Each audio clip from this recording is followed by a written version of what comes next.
Well, I'm somebody who has said all along that logically speaking, Israel should never have gone in a big way in Gaza. That it was never going to end well for them, and unfortunately, history has proven me correct on this. We're more than a year in, and Gaza is not defeated. I think I pointed out earlier the Hamas is reemerging in northern in Gaza. I mean, Israel had built a corridor in the middle of Gaza, splitting it. The goal was to basically totally pacify the north, where the rocket attacks were primarily coming from that threatened Ashkelon and other things. Hamas is back there coming out of the ground, firing rockets, and Israel will never defeat them. They don't understand what Hamas has accomplished here. And I've also said that I didn't think Israel was going to go into Lebanon in a large way because the outcome is inevitable. Israel will not win. Well, the IDF has announced they've gone in with 20,000 troops. That's a significant number of troops. But mainly these are troops operating on the immediate border area. As you said, the deepest penetration is under 2 kilometers. As they try to probe in deeper, they're getting hit.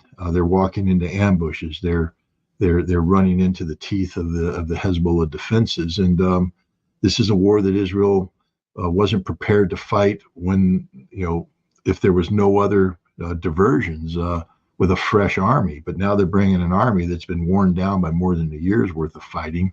That's exhausted physically. The logistics are screwed up because they don't have the spare parts required to sustain this effort. And they're backing it up with a lot of airstrikes and everything. They use some cute tricks, assassinating leadership, blowing up pagers that caused momentary disruption. But as both Hezbollah and Iran have said, that whatever Israel accomplished with these trick plays, and I call them trick plays because I'd like to point out that, teams don't win championships with trick plays. You win championships with fundamentals.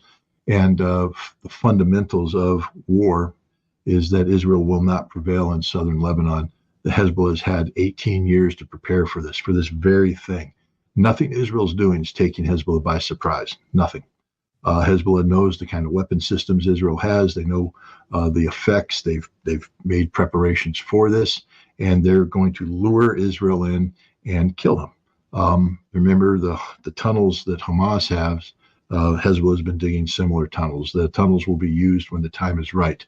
Bring the Israelis in deep enough, cut them off, kill them, and you'll find that there's far more tunnels that reach deeper inside Israel than Israel knows. Israel, found a handful of them and are blowing them up and talking about them, but there's more. There's always more because they've had 18 years to prepare. You don't think in 18 years all they did is put out 3 tunnels that crossed into the, right across the border. No, they've put tunnels that go in deeper. And just take a look at the scope and scale of some of the tunnels that existed in Gaza that Israel has found.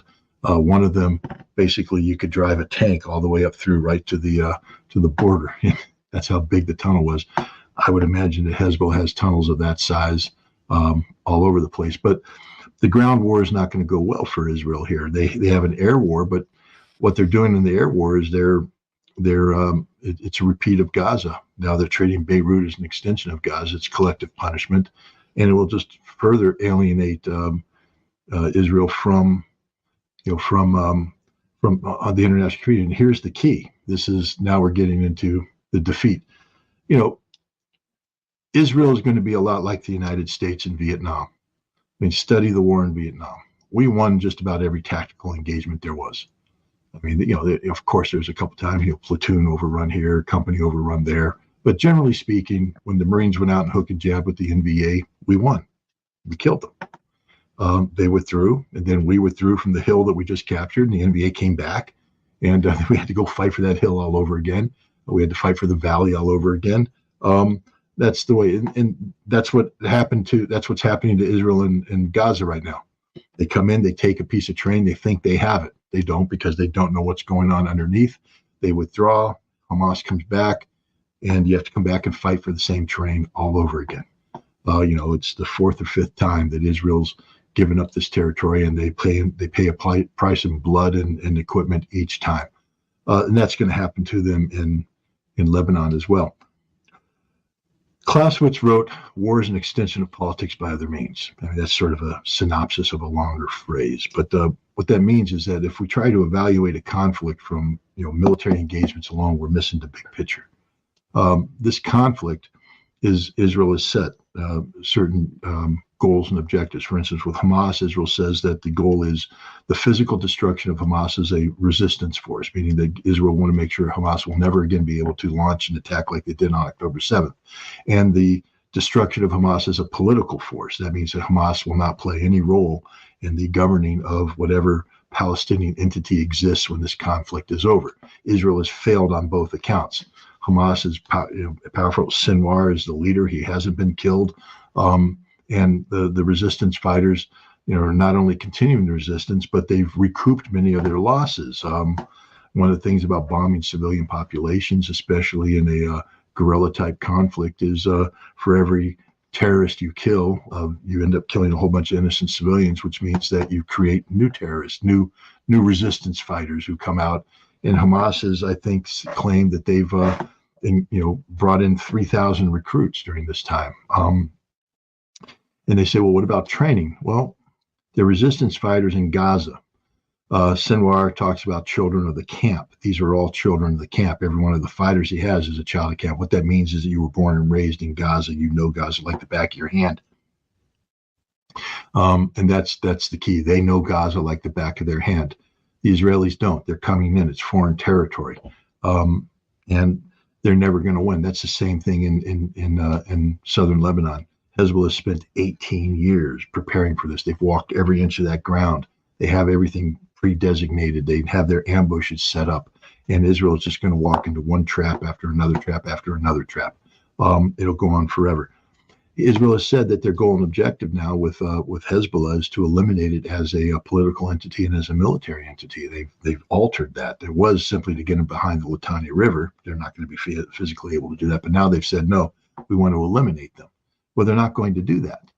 So Israel set unattainable goals.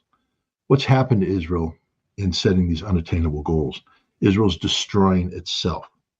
And this is why the article is about the end of Israel. Economically, Israel is a basket case.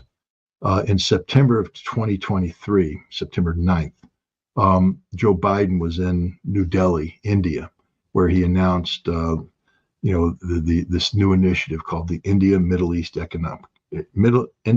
East European Economic Corridor. This is a grand plan designed to defeat the Chinese Belts and Roads Initiative, to serve as a counter to the Suez Canal route, to serve as a counter to Russia's St. Petersburg, to the Persian Gulf rail network. And the key to this was Israel. Israel is the heart, because it goes from India to the United Arab Emirates, up then through rail lines that connected to Saudi Arabia, into Jordan, into Israel, to Haifa, and then from Haifa by container ship to a port in Greece. Benjamin Netanyahu that same day put out a press release. He said, this is the most important thing that's happened to Israel ever. He said, this will change the face of the Middle East and Israel forever. He said, this is what makes Israel the greatest economic potential of the region. Israel will become the heartbeat of a new reformed and revitalized regional economy. He was so happy about this. This is what Israel's always been waiting for, the chance to grow up into a mature nation at peace with its neighbors, dominating its neighbors economically, being invited to the table, having their voice listened to and obeyed by Arabs. This was it. This was the greater Israel that Netanyahu had always been dreaming of. After October 7th, this initiative is dead in the water. It's just not going to happen. I'll tell you the main reason why is that a key aspect of this initiative was that Israel had to normalize relations with Saudi Arabia. They were on the cusp of doing this. Literally, they were very close to this normalization, part of the Abrams Accords. Saudi Arabia now has said that while they haven't shut the door on normalization, they will not normalize relations with Israel until which time there's a Palestinian state and its capital's in Jerusalem. Israel has said under Netanyahu that this will never happen. So if Israel says it's never going to happen, then relations will never be normalized, which means the India, Middle East, European economic corridor is never going to happen. The greatest thing ever to happen to Israel will never happen. And this is just the beginning of the bad economic news, because now Israel will never have a chance to become this powerhouse that it wanted to become. Instead, the reality sets in. Last year, Israel took a $67 billion economic hit. This doesn't include the cost of the war. This is just loss of tourism, unemployment, loss of jobs, lack of investment. Nobody's investing in Israel right now because it's a horrible place to invest. Israel's become a place that many people don't want to live in. It's funny, I wrote this article, then almost immediately the BBC played an interview with somebody who made the same arguments. He said that nobody wants to raise children here. Nobody wants to. This isn't where your families come. This isn't where you come to retire. This isn't the land of milk and honey. This is a place where every day you have to worry about missiles raining down on you. People are fleeing their homes.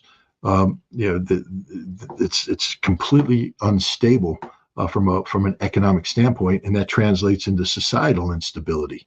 There's a significant percentage of Israelis who hold dual passports, and it's not just the physical holding of the passport, but the fact that the vast majority of the Israelis come from Europe, and the way European law is that if you can trace your lineage back to, I think, through your parents to your grandparents, that you can claim citizenship and get your passport. And we're starting to see Israelis flee Israel, and when they start to flee in significant numbers, you get a demographic shift that's not in favor of a greater Israel. It's in favor of not just a two-state solution, but a one-state solution called Palestine. And this is the reality. Israel is no longer a viable nation state. They're holding things together through military force and intimidation. But at some point in time, Israel has to find a way to become economically viable. It's impossible. The Houthi have carried out an effective economic blockade of Israel's second largest port, the port of Eilat in the south. No ships are coming through, no economic activity. Haifa is now under attack. That's the most important port, and that's going to shut down. The world's going to stop doing business with Israel because it's been recognized internationally as an apartheid state that's carrying out genocide in violation of international law. And slowly but surely, Israel is going to become this isolated non-entity. Nobody's going to want to do business with it. People are going to flee.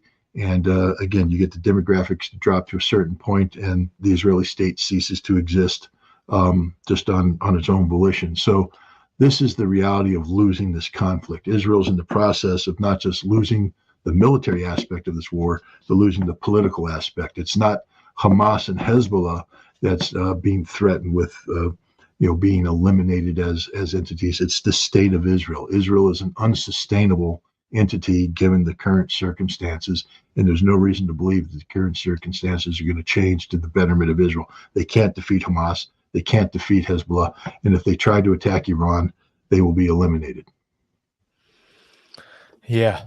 And, I think all those points are important to take into account given what is going on right now in Lebanon. There's this a reality that is very striking. You've mentioned that Israel is living by the sword and is now dying or perishing by the sword. I've heard you say this, and I think it's so interesting that just one year after it ignited this genocidal campaign in Gaza that, as you said, has not been successful, at least if we look at its stated aims with regard to Hamas and the Palestinian resistance.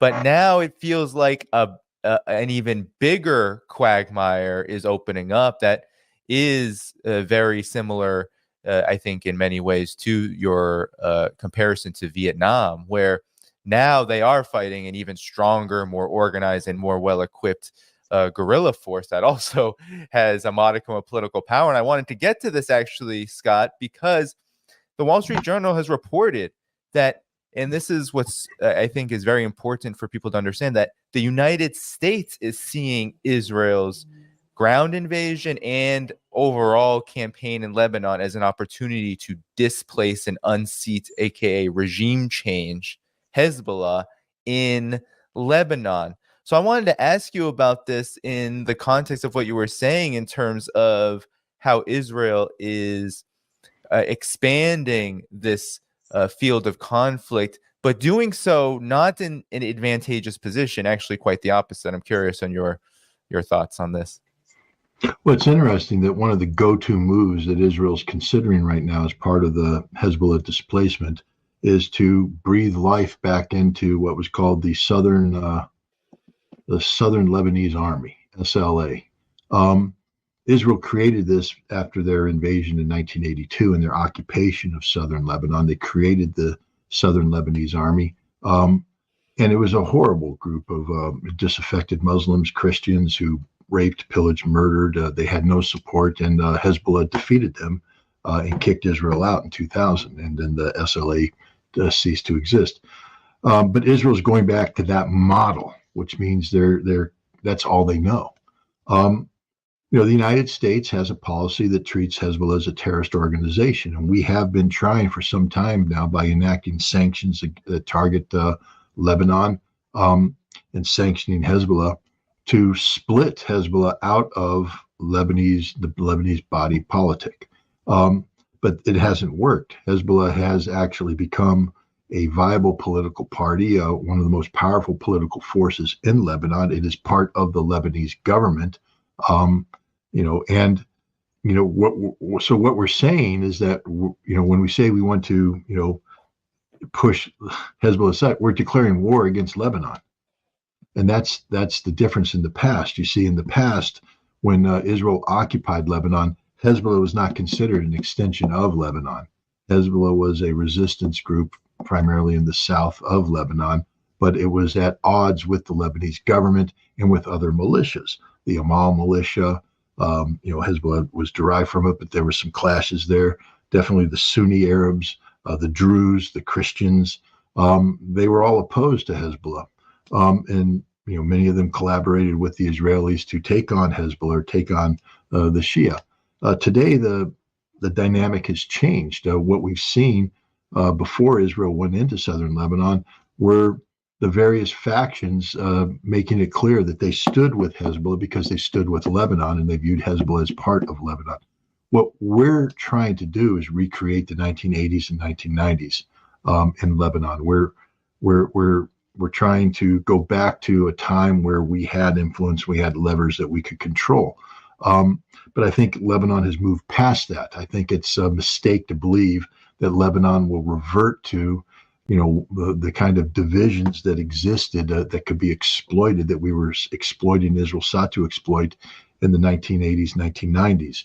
I think Hezbollah now is part of Lebanon, and that you can't separate the two without destroying Lebanon. That's what Israel's trying to do. Understand what's happening here.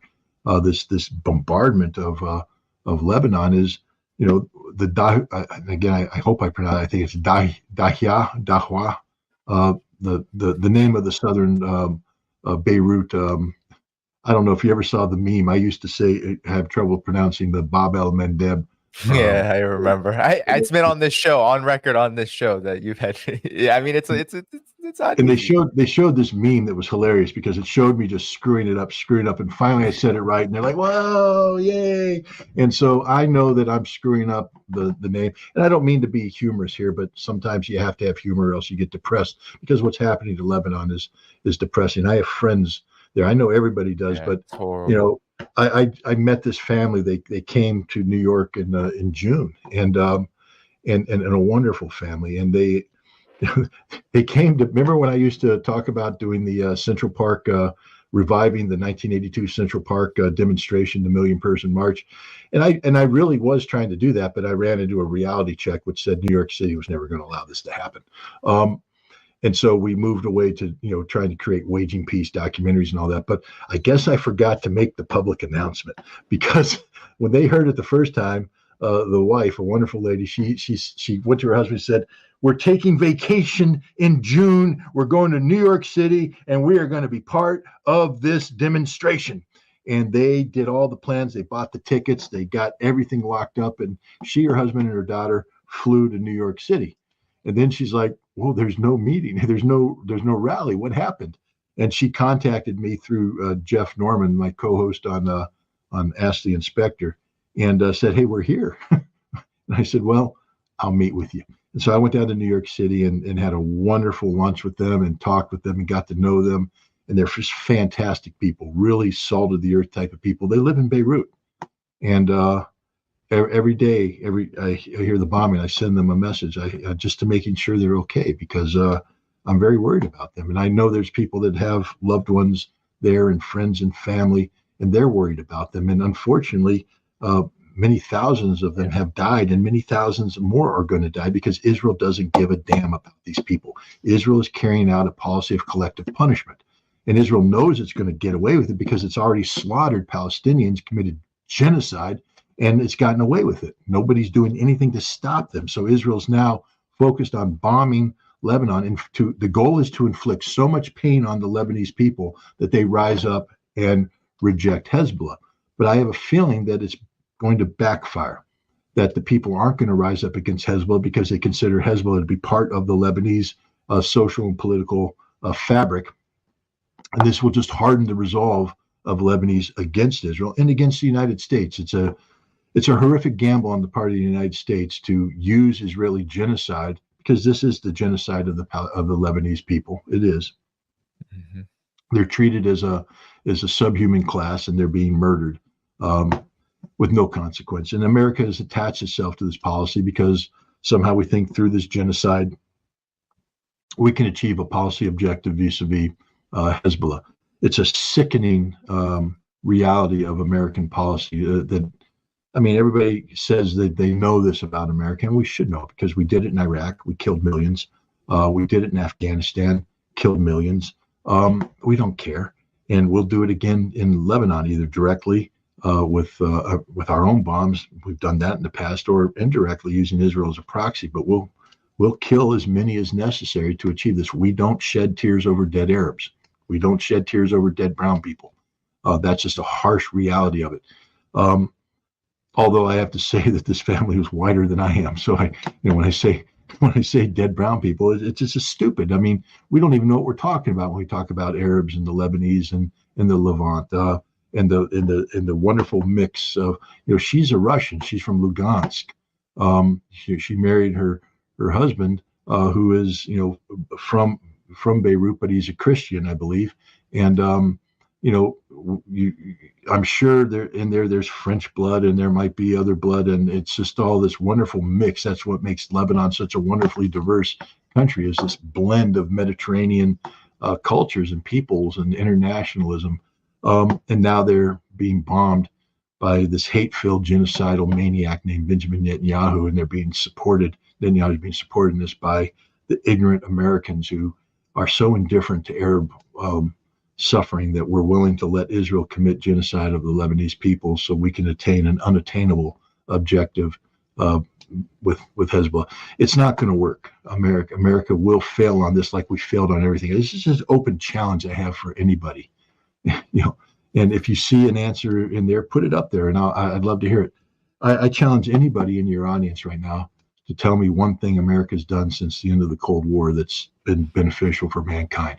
One policy initiative, because all I see is us bombing Serbia, expanding NATO, taking out Muammar Gaddafi, allowing Libya to collapse, illegal war of aggression against Iraq and Saddam Hussein. I challenge anybody to give me one thing, just one, that America's done that says, oh, America cares about the world. We don't.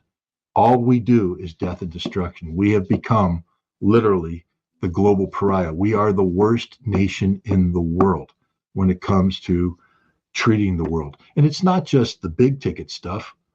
What have we said about Congo? What about the cobalt and all the other rare minerals that are pulled out of the ground in the Congo by little children who rush down there with their hands, and they do this, poisoning their bodies, and they're going to die a miserable death with half the life expectancy? What about the millions of Congolese who have died in the ongoing fighting that takes place, which we facilitate because we want that kind of chaos so that we can gain access to these materials which we need for our cell phones? America has done that. That's what we do. That's what we're all about. We have done nothing good. We have a military industrial complex that can only exist when there are constant state of crises in the world. So we facilitate the crises. And when might sound like a little policy thing that the stupid Georgetown postgraduate people talk about in their little seminars, but each one of these policy things about generating crisis results in dead human beings, hundreds of thousands, if not millions of them, and it's all America's fault. We haven't done anything that's good, nothing. Everything we've done is bad. And I hate to say that as an American, but it's the truth. There's not one single foreign policy initiative that we've undertaken that was done for the benefit of humanity. Hello guys, welcome to my channel. In this video I have started my gameplay, and in this match I have started quick match with other 3 random players. Now we are landing beside an area where no one has left, but after landing we are entering to this home and searching for a gun, and finally I got a pistol, but there has too many enemies. That's why I need for a gun, but still I don't get any gun.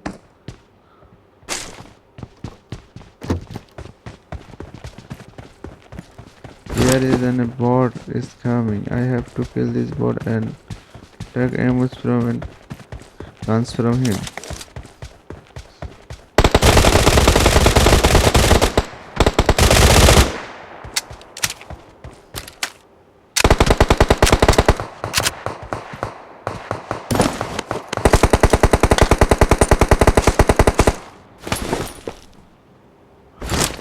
Thank you guys for watching until the end. I got gun from this bot and I can fight easily now. And if you would like to watch war related videos, then you can subscribe my this channel, because in this channel I upload only war related video from previous few days, and I will continue uploading this type of content in my channel.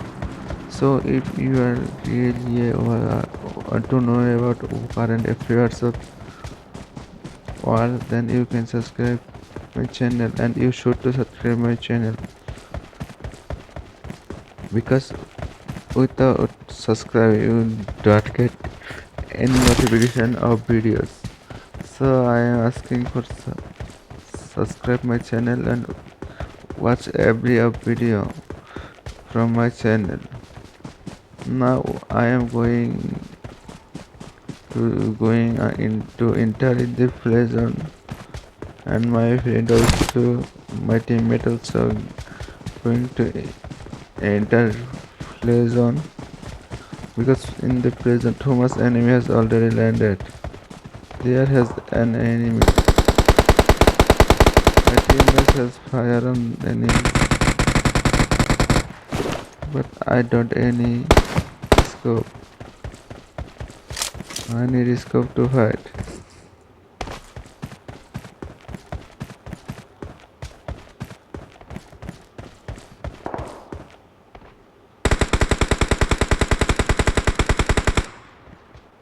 Enemy has successfully hide himself from the eyes. So guys, if you really like to watch this type of videos, then you can subscribe my channel and you can watch each and every of my videos. There is too much enemy has wanted to kill us.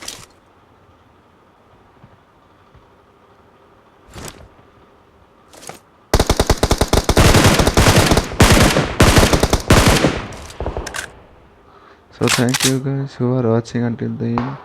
I will be close my video very soon, because this video is enough for today. I'll be back with another video in next day. So now I am asking for subscribe my channel and requesting to subscribe my channel. Guys, bye for today. I'll back with another video next day. Thank you who are watching until and still you are who you are watching. Thank you guys. I'll be back with another video next day. Bye for now.